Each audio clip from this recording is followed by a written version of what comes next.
નમસ્કાર, શો ટાઈમમાં આપનું સ્વાગત છે.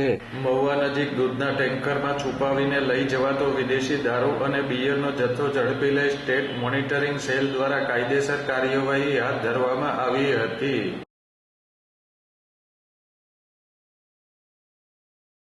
સ્ટેટ મોનિટરિંગ સેલ ગાંધીનગરની ટીમે મહુવાના ભાદરોડ ગામ પાસેથી દૂધના ટેન્કરમાં વિદેશી દારૂની હેરાફેરી નિષ્ફળ બનાવી હતી.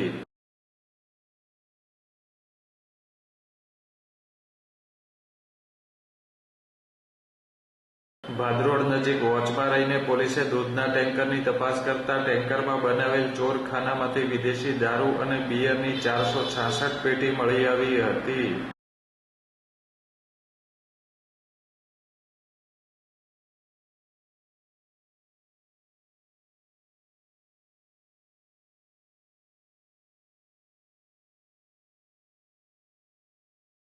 પોલીસે વિદેશી દારૂ તેમજ બિયરનો જથ્થો ટેન્કર સહિત રૂપિયા 1 કરોડ ઉપરાંતના મુદ્દામાલ સાથે ચાલકની ધરપકડ કરી કાયદેસર કાર્યવાહી હાથ ધરી હતી.